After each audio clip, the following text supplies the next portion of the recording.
Pisces, to save some time, I already shuffled the cards and laid them out. I'm using a Celtic 10 card spread that allows me to look at past, present, and future influences for the week. And as always, I'll be teaching the tarot through each card so you not only receive your message, but you start to grow your own intuitive skill sets with the cards, because that's what this channel is all about, you and the relationship with tarot and getting the most benefit out of it. And this is a really fab week for you to feel your inner confidence and your inner creative starting to kind of blossom in a really wonderful way, Pisces. And the only kind of cold water on the whole kind of reading is you're feeling a little tired, but that tiredness, you need to move from it because it's going to hold you back and it becomes a stagnation instead of a revitalization. And also, too, I think you've got a little bit of antsy-pantsies. Like the time is not working in your favor, that you're not seeing a favorable outcome in your horizon.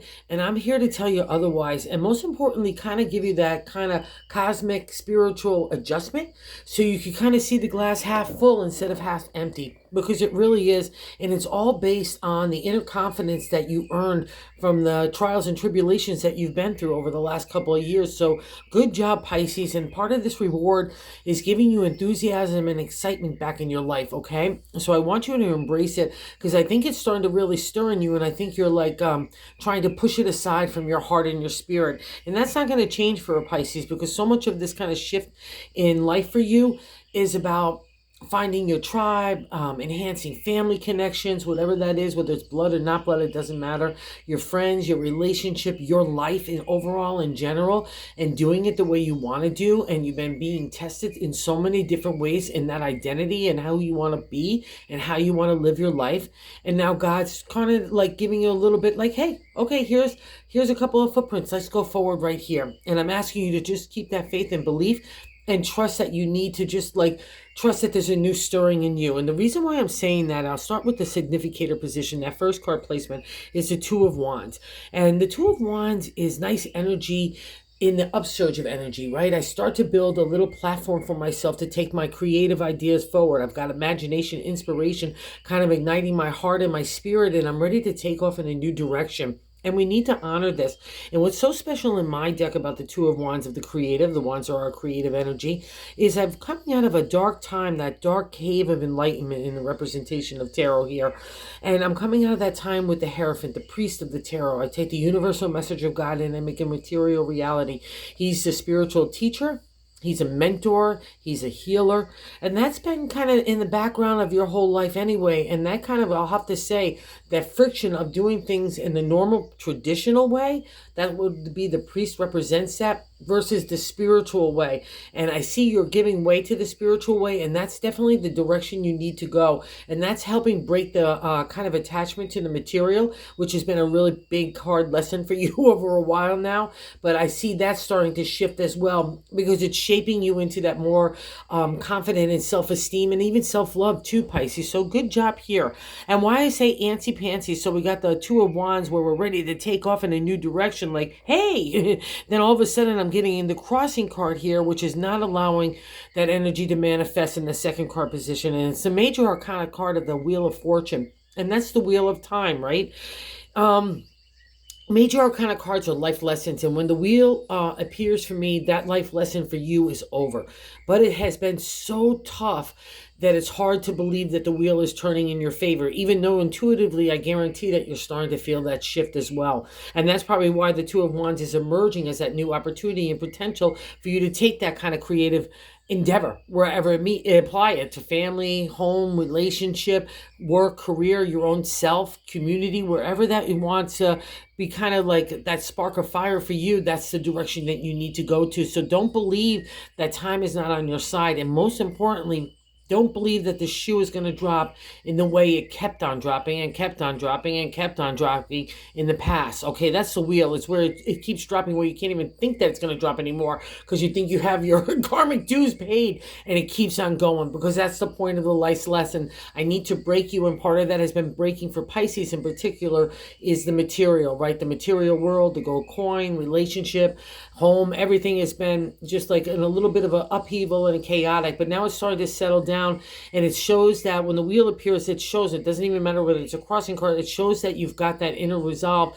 to take the benefit now of the wheel turning in your favor. So don't look at it as a block, flip it on its side, use the power of the wheel to kind of enhance your ability to build on that platform of the two. And I'm sticking with it because in the third card placement, like God's answer on how to navigate the week is the Seven of Pentacles. And the Seven of Pentacles is the contemplation, meditation of new moves in the area of the material, right? Again, that home, family, relationship, work, ourselves, community. And see, all our pentacles are in a row. And if we were really happy where we are really kind of a reflection of the present, in the area of the material, we wouldn't be at a crossroads state. The seven is a crossroads because if we were really happy, we wouldn't be there. And it wants to reaffirm for you that you've got all the ability to make something happen. And yes, there's been stuff that hit the fan, don't get me wrong, but also too, there's been really good stuff that builds your confidence and your self-esteem. And again, remember, it's only the tough stuff that's going to kind of really shape you into that steel rod of self-confidence and really beautiful light of self-love, right? Which builds that self-esteem and that kind of stride forward and that tilt to our head that we're feeling really good about ourselves. And that's this moment for you, Pisces. So I really want you to dig it. And because I'm going to validate that as well, the specialness of this kind of inner confidence in you, merging with the material and the spirit, right? That's the whole gist of Pisces, because you're two fish, you got to you just got to figure all that out. And also too, living in the material world is that one fish and the other one wants to live in spirit where your domain is. And here we're giving that balance a good review, but we've learned how to not only balance it, but we've learned how to balance it within ourselves, right? That's the high priestess. We're calling on God. We're calling on that unique connection to the universe. We're calling on the spiritual enlightenment along with emotional maturity as well. That's the high priestess. And you're not going to get to her with the easy stuff. It's going to be the tough stuff that refines you into this beautiful spirit, okay? Unlike the Hierophant that we see in the Two of Wands, the priest of traditional religion, the high priestess is like different, even though it's his sister. It's intuition, that kind of inner guidance from your own inner light and your own inner experiences combined with that intuition, combined with that knowledge that you bring forth from those tough times, along with the good times too, don't get me wrong. But that's how you shape the high priestess. And she's in your gut right now in that fourth position. That's what you're feeling. So wherever you feel like you need to do more time to you to get that deeper connection, if you want to explore bringing that connection, like say like you're a tarot reader and you want to bring it out there into the outside world, she's an encouragement to do so. Don't be afraid of your own spiritual power, because she's a reflection of you. And that's really a beautiful kind of sign too for a Pisces, because it would be kind of like Pisces in the exalted state, right? Which is wonderful. And I'm just going to stick with that kind of theme as well, the kind of inner power, because in that fifth card placement, we're coming out of the past reflection in that 5 placement there. And we have another major arcana here is the Strength card. And in modern day tarot, I can handle anything. I can multitask. I can take care of this opportunity. I can take care of that person over there. I can see that potential. But to the ancient tarot, it even took it further. It was overcoming those animal instincts like anger, rage, ego, pride, learning how to control those things so we could work with the lion, right? We could work with those animal instincts, because when they're put together with the Two of Wands, that's that fortitude, that's that discipline to be able to take an idea and make something happen, where you get up and do the thing every day, right? That's whatever it is in your life right now. Know that you have the strength. And I also guarantee that you were pushed and pulled and probably plucked a few nerves on, because that's how it gets our anger, rage up, right? But you've learned how to master that. When the Strength card appears, you've got that mastery. So believe in it. Start with the headset, because that's where everything starts, right? And you're the only one master of that. So, and then it affects our words and our actions, our attitude and our approach. And I really want you to focus on this week, because you've learned some great lessons and you earned some really great rewards out of the Strength card. But you're kind of poo-pooing it all aside, because maybe, again, because of the wheel, you're not feeling like it's really going to work out, or you're undermining your own kind of narrative in your head. And I'm not going to have it at all this week, Pisces, because in the 6th card placement is the present. And the 10 of Wands is here. So we're ending the completion state in the area of the creative in the minor arcana suit of the Wands, right? And we could get caught up in our past accomplishments. Oh, it was easier this time, or it wasn't so hard to do that, or I didn't have so many struggles here. Whatever the whine is, I respect it, but I also been there, done that. Because in the Ten of Wands, we kind of wallow in our accomplishments, and not even accomplishments. It's just kind of a wallowing because we know something is changing, and we may be even too tired because it's not an easy journey of any of the suits, especially to come to the 10-year mark. And in the Wands, it's really tough because we don't want to stick around too long here. We don't, that's the non-exalted state. We stay wallowing in that space, or we stay stuck and stagnant. Maybe there's not even a wallow. It's just like a deer in the headlights and I'm frozen, or I can't even get out of bed. That's the Ten of Wands, but we have to move on because in my deck, it ends up crushing him, and we don't want that to happen. And the ironic part is, see, all the wands are all still aflame. So no harm done in the journey of the suit, okay? So trust this. Trust you, Pisces, that inner journey from handling that tough stuff has made you something different. You are the lion. So trust this, okay? And use it to your advantage. And maybe why you feel like there's so much heaviness on it, or like I can't, like, believe that it's changing, because there's so much wish and dreams and hopes and faith and everything else wrapped up into what you're wanting to accomplish next in your life.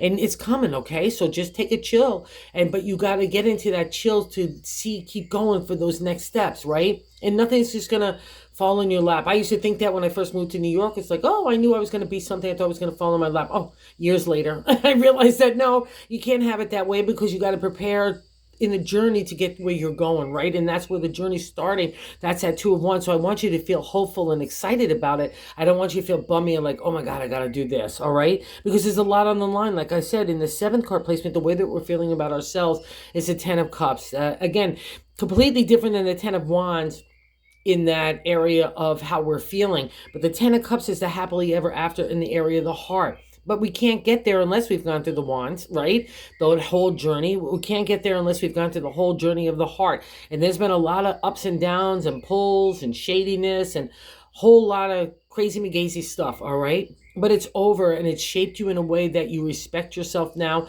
And more importantly, you're not going to have anybody else or anything else in your circle that's going to disrupt your peace, that's going to disrupt your joy from enjoying yourself, your family, the loved ones, the people that you really care about, and how you want to, again, live your life. That's a reflection of the 10 of Cups. So good job here too, Pisces, and keep that carrot in front of your face if you need to, because it's working for you, okay? And in the 8th card placement, which is so great here, so we're kind of feeling like the 10 of Wands, but everybody else looks at you in the 8th card placement. That's how other people view you, is the Knight of Pentacles, someone that's ready to take the ride for a new adventure in the material world. Again, family, home, relationship, community, ourselves, work, all falls under the kit and caboodle. And it's like you've been planting seeds, right? And that's what you've been kind of doing, to see what will take, what will sprout, what will harvest in the future. And the Knight comes along and says, hey, Pisces, let's go take a ride. Let's go see how those sprouts are doing. I know there's going to be a harvest for tomorrow. And that's how other people look at you. So wherever you want to bring joy and peace and excitement and mentorship and guidance in that kind of vibe of the Knight of Pentacles, do so, because that's how other people look at you. And you're going to start to catch the vibe yourself, all right? That's the energy of the Knight. He's really fun and adventurous, and he's protective too. So where, again, there's been some of you that had a lot of shadiness happen, but that gives you, again, people are going to see you having a protective shield about, like an armor around you. They're not going to feel like they can go take that advantage of you. And again, no one, I don't think, could, because you're a lot smarter. You have to go through those things to get to the other side to understand it. You don't know it until you know it, right? Been there, done that as well. So in the 9th card placement, I'm sticking with that kind of theme about the protection, is our hopes and fears, is the Knight of Swords. And our swords are our thoughts, but to the ancient tarot, it was all about our identity, fighting for ourselves, trying to, again, figure out who we want to be, how we want to live our life. And some people dig it and some people don't. But what's important, especially with the Knight, you're digging yourself. So believe in the hopeful nature of the Knight, because through the whole journey of the swords, our thoughts, I don't want to use emotion. I only want to use strategy and analytical thinking. I'm trying to be as fair and just as I can. I want my justice a lot of times comes out of the reflection of the swords, and maybe even a little bit of revenge has to have to been dealt with as well, right? We're overcoming that. That's the Strength card, right? That anger, rage that can be born out of those kind of situations. But the King, what's so nice about him in tarot is by the time you reach this guy, you've learned how to balance fair and justice with your heart and your spirit. You could come to fair conclusions, clarity, understanding. He's great for business and law and contracts. So wherever you're trying to do any of those kinds of things or put out your intellect or your own identity, he gives you that way. Okay, again, because he's part of the swords, just make sure your words aren't cutting and you do so like you have a good intellect but a soft touch and delivery, right? That's that combination, right, of the thought and the action of the softness of the words, right? That's a reflection of the king, because you've learned that, because you learned how to control your tongue, because that's what happens in the strength card. We have to master that ability in our mindset so that kind of venomous feel doesn't come out of our mouth, right, and hurt other people. That's a reflection of the king, is another reflection, just like the strength card. You've done this, so believe in that hope and faith. And again, justice is on your side. It's a really great reflection. You've got the intellect to make anything happen as well, okay? Because strategy and analytical thinking are like in your back pocket. So have no fears here. And it's also, too, just because it's sitting next to the 10 outcome card of the 3 of Cups, it's really favorable for any kind of law things, like if you wanted to get married or bring partnerships to the next level, relationships in any way, shape, or form. This would be a reflection of those 2 cards. So don't be afraid of that as well either. Just, again, reflecting clarity and, just trust yourself intuitively as well. But I feel like you're falling in love with life again too. So let's not get bummy here. You know what I mean? Like I said, that cold water that's thrown it on the whole reading, because the 10 and the outcome card is the 3 of Cups. It literally means marriage, relationship, falling in love, and taking it to the next level. So wherever you guys want to do something like that, really explore it. Again, be honest with yourself, because it's still in the minor part of the minor arcana. It is a minor arcana. What am I talking about? The suit. So it's still part of the journey, right? But use that love vibe to do anything that kind of gets you in that better place with your heart and your spirit, because that's a gift for a Pisces. Because when that starts to happen to a Pisces, magic happens, right? And you could use some magic right now, and it's available to you. And I'll also say this, Pisces, and it's so interesting that it's sitting under the 10 of Wands, a bonus card, the 6 of Swords. 6 is a celebratory state in numerology and tarot, but it doesn't really feel like that in the Swords, because it's been such a tough journey up to getting up to this point. Like you're halfway to getting to the king. So it's like, it's really tough. All your swords are in a row. You're going into safe harbor. You're going onto land. All those kind of fights, and just like for your identity, for just everything. It just comes out of the woodwork everywhere up to in the journey of the swords. But you're victorious here. You need to believe it. You can put down those swords. You don't need that kind of sharp intellect anymore. Like you don't have to be on guard, right? And I think that's also getting spurned out by the Wheel of Fortune. I often use with the 6 of Swords, it's like a boxer in the ring. You're like, kind of, who's next? Come on. And there's nobody in the ring with you. There's nobody in the Coliseum, and there's nobody even in the parking lot, Pisces, okay? So put the gloves down, put the swords down, because that's where the joy comes forward. And pat yourself on the back, because if you were to look at yourself like even 6 months ago, or let's go 2-3 years ago, right? You're not the same fish anymore, or 2 fish. So you're not that, and that's really should be celebrated and enhanced, because God's saying, I believe in you. I believe what you have been through has shaped you into somebody that could be of service, not only to yourself, but to others in whatever way, shape, or form that is. And that's, again, the domain of Pisces. So you're going there anyway, so you might as well groove into the vibe. Okay, so have a good week. Thanks for visiting the channel, and if you're so inclined to subscribe, that would be great. Everyone's been so cool, and I'm told that that's the best way to raise the channel up to everybody else. Anyway, thanks so much, Pisces. Have a good one.